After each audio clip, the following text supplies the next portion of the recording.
Dios los bendiga, hermanos. Bienvenidos a Leamos la Biblia en un año. Seguimos la lectura en la Biblia, traducción del lenguaje actual. Y vamos a leer en el segundo libro de Samuel, los capítulos del 4 al 7. Dice así, segundo Samuel capítulo 4. Jonatán había tenido un hijo al que le puso por nombre Mefiboset.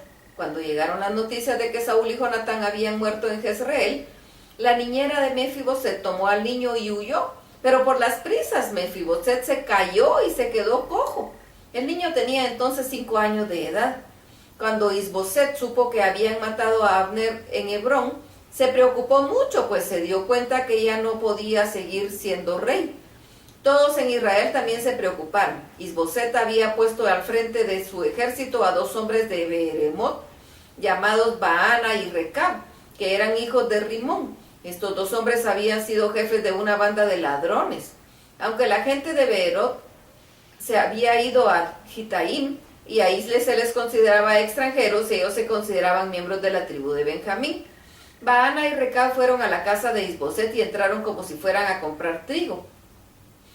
Como era la hora que hacía más calor, lo encontraron durmiendo, entonces le clavaron un cuchillo en el estómago y le cortaron la cabeza. Y luego huyeron sin que nadie los viera, caminaron toda la noche por el camino de Arabá hasta llegar a Hebrón. Una vez ahí le llevaron a David la cabeza de Isboset y le dijeron: aquí tiene su majestad la cabeza de Isboset, hijo de su enemigo Saúl, que quería matarlo. Dios le ha dado ya a Saúl su merecido, pues todos sus hijos están muertos. Pero David les contestó: así como Dios me ha protegido del mal, yo les juro que ustedes merecen la muerte por haber hecho esto. Al que me dio la noticia de que Saúl había muerto, lo agarré y lo maté en Siclag. Con más razón los mataré a ustedes, que son unos malvados y mataron en su propia cama a un buen hombre. Enseguida David ordenó que mataran a Baana y Recab, y sus hombres les cortaron las manos y los pies y los colgaron junto al depósito de agua que está en Hebrón. Luego enterraron la cabeza de Isboset en Hebrón en la tumba de Abner. Segundo Samuel capítulo 5. Después de esto, todas las tribus de Israel fueron a Hebrón para hablar con David, y los líderes le dijeron: Su Majestad, nosotros somos familiares de usted, queremos que sea nuestro rey. Aun cuando Saúl era el rey, usted era el verdadero líder de Israel. Ahora se ha cumplido la promesa de Dios de que usted llegaría a ser nuestro líder y nuestro jefe. Entonces David hizo un pacto con todos ellos y puso a Dios como testigo. Por su parte, los líderes de Israel derramaron aceite sobre la cabeza de David y lo declararon su rey. David tenía 30 años cuando empezó a reinar en Hebrón. Fue rey de Judá durante 7 años y medio, y en Jerusalén fue rey de todo Israel y de Judá durante 33 años. Así que su reinado duró 40 años. Después de esto, el rey y sus soldados fueron a atacar a los jebuseos que vivían en Jerusalén. Los jebuseos estaban seguros de que David no podía conquistar la ciudad, así que les dijeron en son de burla: a esta ciudad no entrarás, no bastan los ciegos y los cojos para impedírtelo. Pero David les dijo a sus hombres: ataquen a los jebuseos, entren por el canal del agua y maten a mis enemigos. Se creen protegidos por los ciegos y los cojos, a quienes odio con toda mi alma. De ahí viene el dicho: ni los ciegos ni los cojos podrán entrar al templo. Luego de haber conquistado la fortaleza de Sión, David se quedó a vivir en Jerusalén y la llamó Ciudad de David. Más tarde construyó alrededor de la ciudad una muralla, la cual iba desde la rampa hasta el palacio. Cada día David tenía más y más poder, pues el Dios Todopoderoso lo ayudaba. David sabía que Dios le había dado ese poder y que lo había hecho rey de Israel por amor a su pueblo. Hiram, rey de Tiro, envió gente que sabía construir con madera y piedra. Con ellos envió madera para que hicieran a David un palacio en Jerusalén.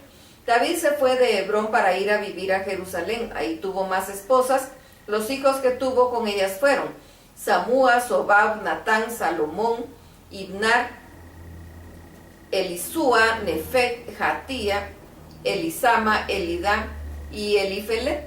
Cuando los filisteos supieron que David ya era rey de todo Israel, se unieron para atacarlo y fueron al valle de Refaim. Pero David se enteró y se fue a uno de sus refugios. Ahí consultó a Dios: si salgo a pelear contra los filisteos, ¿me ayudarás a vencerlos? Y Dios contestó: claro que sí, yo te ayudaré a vencerlos. Entonces David salió a Baal Perasim y ahí venció a los filisteos. Los filisteos huyeron y dejaron tirados sus ídolos.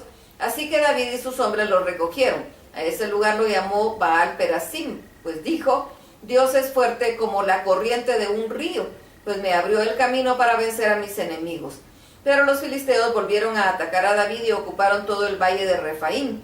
David volvió a consultar a Dios y Dios le respondió: no los ataques de frente, rodéalos y atácalos por detrás. Cuando llegues a donde están los árboles del bálsamo, oirás mis pasos en la punta de los árboles. Esa será la señal para que te lances al ataque. Así ahí me verás ir delante de ti y destruir el ejército filisteo. Así lo hizo David, y ese día venció a los filisteos desde Geba hasta Geser. Segundo Samuel capítulo 6. David volvió a reunir a sus mejores hombres, que era como 30,000, salió con ellos de Baala de Judá para llevarse a Jerusalén el cofre del pacto. Ante este cofre se ora a Dios Todopoderoso, que reina entre los querubines. El cofre del pacto estaba en la casa de un hombre llamado Abinadab. Esta casa estaba en la punta de una colina. Cuando sacaron de ahí el cofre, lo pusieron sobre una carreta nueva que iban guiando Usa y Ahío, hijos de Abinadab. Ahío iba delante del cofre. David y todos los israelitas iban danzando y cantando muy alegres delante de Dios, al son de la música de arpas, panderos, platillos, castañuelas y otros instrumentos de madera y cuerdas. Cuando llegaron a un lugar donde se limpiaba el trigo, se tropezaron los bueyes que jalaban la carreta. Usa sostuvo con su mano el cofre para que no se cayera, pero Dios se enojó mucho contra Usa por haber tocado el cofre y ahí mismo le quitó la vida. David se enojó mucho porque Dios le había quitado la vida a Usa y partiéndolo en dos, y por eso llamó a ese lugar Pérez Usa. Luego huyó sintiendo miedo y dijo: ya no me atrevo a cuidar del cofre de Dios. Y David no se atrevió a llevar el cofre de Dios a Jerusalén, así que lo dejó en la casa de Obed-edom, que vivía en Gat. El cofre de Dios se quedó ahí 3 meses, y durante ese tiempo Dios bendijo a Obed-edom y a todos sus familiares. Alguien fue a decirle a David: como Obed-edom tiene en su casa el cofre del pacto, Dios lo ha bendecido mucho, lo mismo que a sus familiares, y le ha dado más de lo que tenía. Entonces David fue a la casa de Obed-edom para llevarse el cofre a Jerusalén. Hizo una gran fiesta, y cada vez que los que llevaban el cofre daban 6 pasos, David ofrecía a Dios un toro y un ternero. Para agradarle a Dios, David danzaba con mucha alegría. Llevaba puesta solo una túnica sacerdotal de lino, y así entre gritos de alegría y toques de trompeta, David y todos los israelitas llevaron el cofre de Dios a Jerusalén. Mical, la hija de Saúl, estaba en la ventana del palacio cuando el cofre de Dios iba entrando a la ciudad, y se disgustó mucho al ver cómo el rey David saltaba y danzaba para agradar a Dios. El cofre de Dios fue llevado a una carpa que David había preparado, y ahí David le presentó a Dios muchas ofrendas de animales y de vegetales. Luego bendijo al pueblo en nombre de Dios, y a cada uno de los presentes le dio un pan de harina, uno de dátiles y otro de pasas. Después de esto todos se fueron a su casa. También David se fue a su casa, y al llegar empezó a bendecir a su familia, pero Mical le dijo: oye, has hecho el ridículo, no te has portado a la altura de un rey. Con los saltos que dabas, hasta la última de tus sirvientas te vio el trasero. Realmente te has portado como una persona vulgar y sin vergüenza. David le contestó: sí, dancé lo hice para agradar a Dios, y recuerda que fue Dios quien rechazó a tu padre y a tu familia. Además fue Dios mismo quien me eligió como rey de su pueblo. Y si a ti te parece que me rebajo pues seguiré rebajándome, pues aún así esas sirvientas que dices comprenderán que lo que hago y me honrarán. Y Dios castigó a Mical, y por eso ella nunca tuvo hijos. Segundo Samuel capítulo 7. Dios ayudó a David para que lograra la paz con sus enemigos y pudiera vivir tranquilo en su palacio. Entonces David le dijo al profeta Natán: no está bien que yo viva en un palacio de maderas finas, mientras el cofre del pacto de Dios está en una carpa. Natán le contestó: haz lo que creas conveniente, pues Dios te apoya en todo.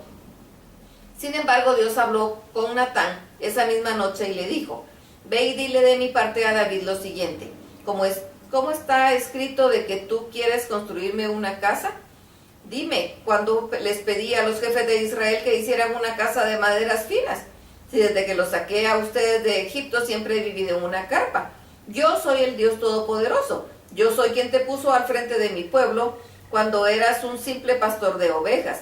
Yo soy quien siempre te ha cuidado y te ha ayudado a derrotar a tus enemigos, y yo soy también quien te hará muy famoso en este mundo. También a mi pueblo Israel le he dado lugar donde pueda vivir en paz. Nadie volverá a molestarlos ni a hacerles daño, como cuando los gobernaban los jueces.